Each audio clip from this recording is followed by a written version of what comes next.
पेसा को लेकर अब धीरे धीरे सुगबुगाहट तेज हो रही है। आपको बता दें कि सत्ता पक्ष की तरफ से कुछ दिनों पहले यह बयान दिया गया था। मंत्री शिल्पी नेहा तिर्की से लेकर नमन विकसल कुनगाड़ी हो या कांग्रेस के दूसरे विधायक, जेएमएम के नेताओं विधायकों ने कहा है कि पेसा कानून बेहतर तरीके से लाया गया है, लेकिन वहीं राज्य के आदिवासी संगठन इसे लेकर आंदोलन करने की बात कर रहे हैं। उनका साफ साफ कहना है कि रूढ़िजन्य शब्द को हटाया गया है और इससे पेसा कानून की जो मूल भावना है उसके साथ खिलवाड़ किया गया है। तो आंदोलन की क्या कुछ रणनीति है और इस पर क्या कुछ तैयारियां चल रही हैं, ये अब एक अहम मुद्दा बन गया है।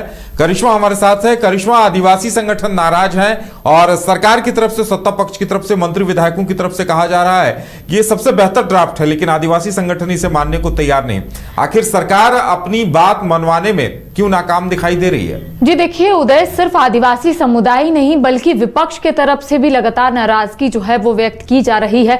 आपने हाल ही के दिनों में देखा होगा कि झारखंड के पूर्व मुख्यमंत्री चंपई सोरेन ने भी प्रेस वार्ता कर तमाम जानकारियां दी और उनका कहना है कि इस अधिनियम में कहीं भी आदिवासियों के हित और अधिकार की बात नहीं की गई है। साथ ही रूढ़िजन्य विधि के साथ साथ धार्मिक प्रथा जैसे शब्द को गायब कर दिया गया है और उनका यही कहना है कि सरकार लाख दावे कर ले, लेकिन इस अधिनियम में आदिवासियों के हित में एक भी शब्द जो है वो नहीं लिखे गए हैं। दूसरी ओर देखिए, कई आदिवासी समाज के हम लोगों से बातचीत किए, कई नेताओं से हमने बातचीत की उदय, तो उनका यही कहना है कि इस ड्राफ्ट में जो लगातार सरकार के तरफ से दावे किए जा रहे थे कि पेसा कानून जब राज्य में लागू होगा तब ग्राम सभा को वो मजबूती मिलेगी, ग्राम सभा को सेल्फ गवर्नेंस की ताकत मिलेगी, ग्राम सभा को भूमि अधिग्रहण का अधिकार दिया जाएगा और साथ ही कई बातों का जिक्र जो है वो सत्ता पक्ष के कई विधायक और मंत्री करते हुए नजर आ रहे थे। तो वहीं दूसरी ओर लगातार आदिवासी समुदाय हो या फिर विपक्ष हो,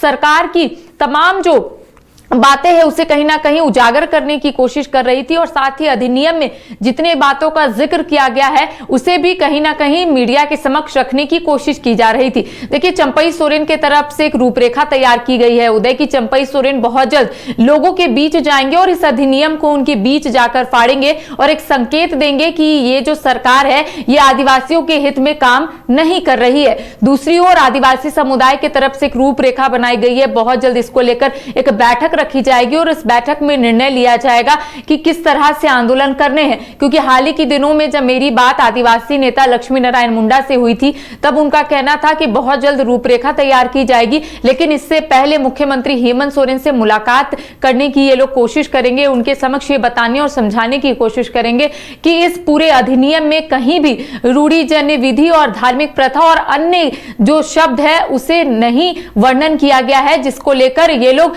पहले सीएम से मुलाकात करेंगे। अगर बात वहां नहीं बनी तो उसके बाद ये लोग प्रदर्शन करेंगे। लेकिन देखिए, इस बीच कांग्रेस के विधायक राजेश कच्छप ने कहा है कि जब भी कोई कानून बनता है उसमें संशोधन की गुंजाइश होती है। अगर लोगों के तरफ से सुझाव आएंगे तो सुझाव जरूर सुने जाएंगे और उसमें कहीं ना कहीं संशोधन होगा। वहीं दूसरी ओर अगर हम कृषि मंत्री शिल्पी नेहा तिर्की की बात करेंगे तो उनका कहना है कि यह कोई बंद कमरे में पेसा अधिनियम या फिर पेसा ड्राफ्ट को नहीं बनाया गया है, कई लोगों से सुझाव लिया गया और साथ ही उन्होंने ये भी कहा कि राज्य को अलग बने लगभग 25 साल हो गए हैं, लेकिन अब तक किसी ने भी सरकार जो है, चाहे वो बीजेपी की सरकार भी राज्य में बनी है, किसी सरकार ने भी ये प्रयास नहीं किया।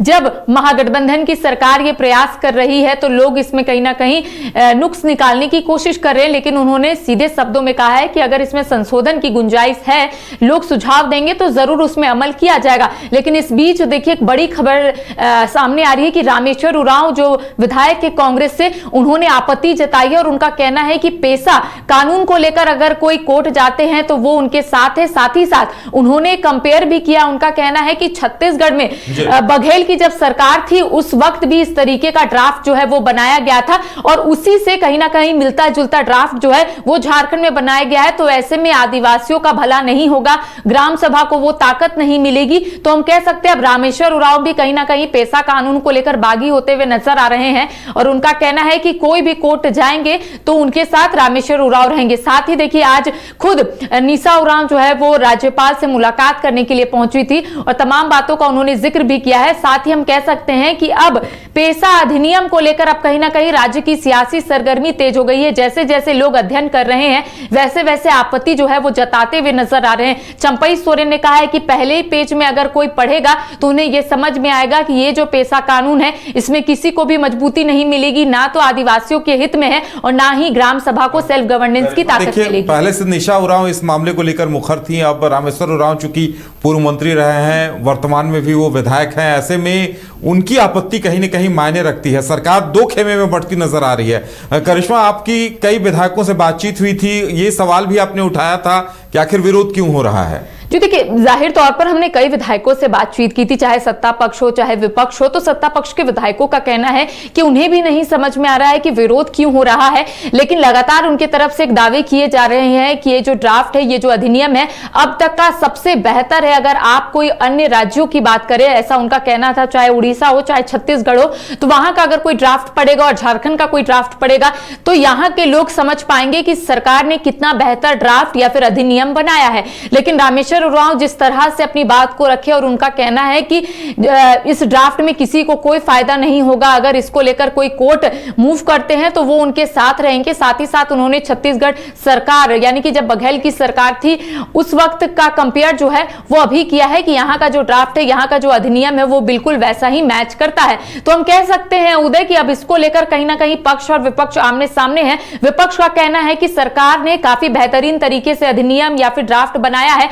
सरकार के तरफ से ये कोशिश की गई थी कि ज्यादा से ज्यादा लोगों से सुझाव लिया जाए और सरकार ने वो अमल भी किया है। दूसरी ओर विपक्ष का कहना है कि कई जो शब्द है उसे गायब किया गया है। मैंने शुरुआत में ही कहा कि रूढ़िजन्य विधि के साथ साथ धार्मिक प्रथा जैसे शब्द जो है उसे गायब किए गए हैं। तो इसको लेकर लगातार सवाल जो है विपक्ष हो या फिर आदिवासी समाज के कई अगुवा जन है वो उठाते हुए नजर आ रहे हैं। अब देखने वाली बात होगी कि पेशा अधिनियम को लेकर किस तरह से लोग जो है अपनी आवाज को बुलंद करते हैं, विपक्ष के तरफ से क्या कुछ रणनीति रहती है और इसके साथ ही आदिवासी समाज के जो अगुवा जन है उनके तरफ से क्या कुछ रूपरेखा तैयार की जाती है, ये वक्त बताएगा।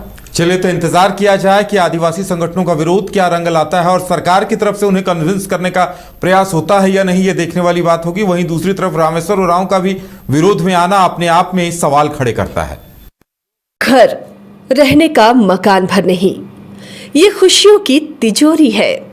दरवाजे पर दस्तक देता पड़ोस, खिड़कियों से उमड़ आता आसमां, तारों में उलझी ऐसी ना जाने कितनी दास्तां।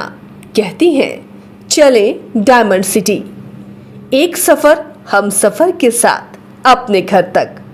Diamond city, life long bonding, 500 से ज्यादा खुशहाल डायमंड परिवार। जल्दी करें, सिर्फ 200 फ्लैट बाकी।